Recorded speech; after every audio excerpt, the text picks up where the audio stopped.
It's Vistachino right here on your Classic Metal Show with Adara from their last studio release just called Peace. And this is Neeley rocking with your Classic Metal Show, and bringing the peace and tranquility to the show is my good friend Chris Aiken. What's going on, Chris? I'm here. I'm ready. Let's do it. Are you in good spirits? Are you well? Are you physically able to handle 6 hours of the show? I should be. I'm good on every level except sleep wise, but that never stops anything. So right. I have not slept today. So, and I've been up since I think 4 a.m. Why 4 a.m? It's when I fell asleep last night at like 7 o'clock. And I woke up at 1, and then I fell back to sleep, and then I got up at 4, and I just got up. Wow. Well, I kind of did the same thing. I fell asleep across the palatial waterbed, and I was just listening to some. I was listening to some old O&A, and I was just kind of laying there just.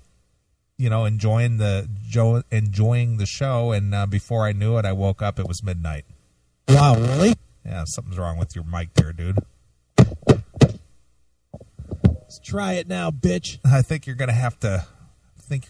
Spray your board down again.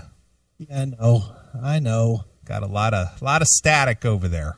A lot of shit going on in this motherfucker. Right. Well, anyway, tonight here on the Classic Metal Show, we have a returning guest. We've got John Garcia of Vistachino, who made a stop at the Classic Metal Show last fall. Yeah. And he's back again, only he's here solo. Yep, he is here with his new solo record, just called John Garcia. And I don't know, man. From what I'm hearing and what I've heard, the end of Vistachino. Oh, really? And I hate that because I love that record. Yeah. Well, the thing is that when John made a stop on the show last year, he was so optimistic that as a lot of artists say, this is the best stuff we've ever done, and we got high hopes, and it's getting a lot of reviews, and we got a lot of live dates lined up, and we're going to go to Europe, and we're going to do this, and we're going to do that, and then 9 months later, all of that is just like. All right, that's done. Yeah, it's over. On to the next thing. And what can I do now? Now, again, I don't know what the inner workings of the Vistachino band is, but obviously Vistachino rose out of the ashes of another one of your favorite bands. Yeah, Caius. And I know that there was some wrangling with the Caius music and the Caius name, and who can perform that music and who can use the name, etc., etc. Exactly. Do you wonder if any of that maybe just kind of finally caught up with John, and he just like, screw it, I'm just not doing this? He probably just got sick of all that nonsense. I mean, I think with the name Vistachino, that was kind of past it, but who knows? It was still a band, and I just think that this guy is one of those guys that doesn't care about success as much as he cares about putting out whatever the fuck he wants to. Well, yeah, that's kind of what he made. He made that clear when I spoke with him last fall, that because of his situation, and because of his bandmate's situation in Vistachino, they can get together and record if they want. They can play out when they want. Right. Et cetera, and they don't have, significant others who get in the way, as I'm sure you're well aware of how that works. I have no idea what you're speaking of. But, apparently I'm very interested to see what John has to say about the potential demise of Vistachino, and why he's chosen to quickly turn around and release a solo album. Yeah, well, I can say this. The solo record is kick-ass. I love it. Sure. Well, I'd find if it was kick-ass if I had it, but... I didn't send it to you? No. Oh, I'll send it to you as soon as we get into, music. Yeah, you're just like a hoarder. That's what I am. Unless I beg and plead with you to send me over the music for the show, you'll just keep it all for yourself. I would have swore on a stack of Qurans that I sent it to you. Nice. Well, that's about as as valuable as I don't know, throwing salt over your shoulder for good luck. Sure. Eating fish on Friday. Right. Fuck all your religious dumbness. Yeah. Hey, bit of it. Speaking of that and religion and whatever, and how people are controlled by their thought processes and their upbringing and their background and their religious taboos and so on and so forth.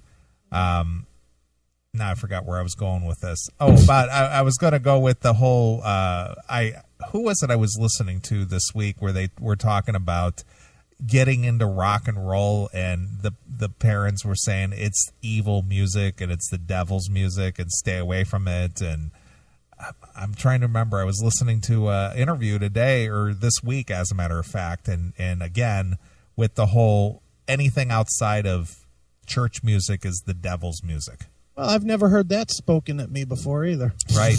Well, that was the environment that I was brought up in. That everything is the devil's music. Well, I wasn't brought up in that environment, but it sure did find me when I became of age. Right.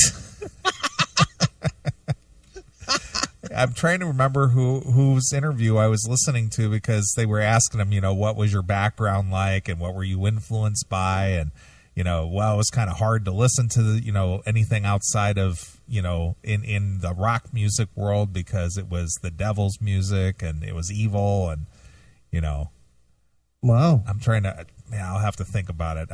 It just slipped my mind who it was I was listening to. I just found that very interesting, that because, that's something I'm familiar with personally, because that's the background I was brought up in. And, when I hear more and more people, especially guys who went out and excelled as notable musicians, and that's the, that's the environment that they were brought up in, and they still excelled anyway. Yeah. That was, that always catches my ear when I hear people talk about that, Sure, of course. And you're always admire them for their skill set and their, being able to just be a great musician. Oh, so you must have been listening to some Chris Holmes interview. Yeah. That guy is so hilarious. Oh my God.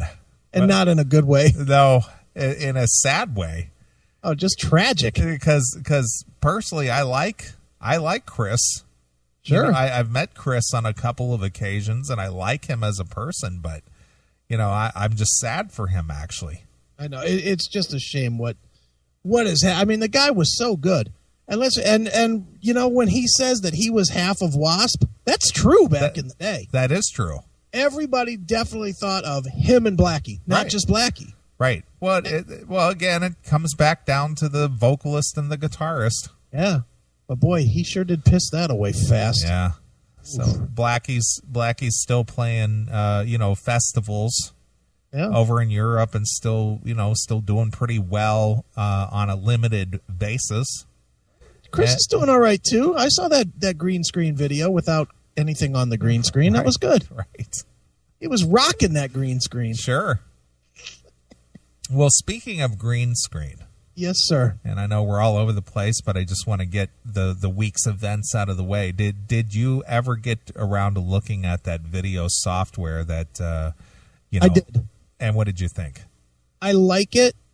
I actually talked to my son, who does a lot of video production, and he turned me on to another piece of software as well called OBS. Okay.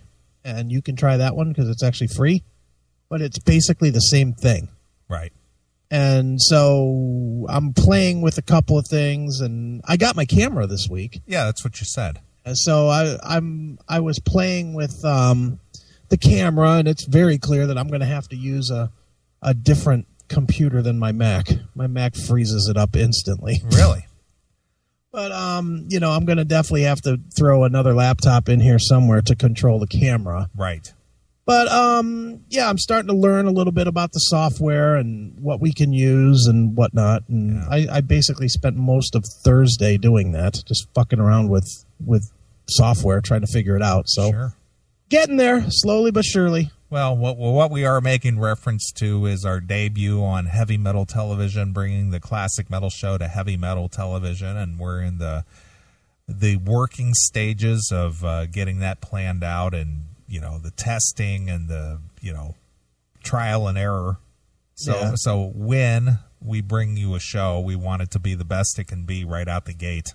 Sure. And I think what I'm planning on doing, actually, maybe as early as next week, I'll put it on the Facebook and Twitter during the week if I for sure decide to do this, because it's going to take a little bit of effort, but I might try and stream one side or both. I don't know. Depends on if you get your camera or a camera going to do it, and maybe do like some YouTube practice runs. Sure.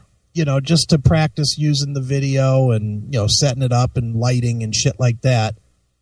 So maybe we'll do it while we're doing the show live. Right. Why not? Because, we can broadcast to YouTube. Doesn't take shit to do it. So. Right.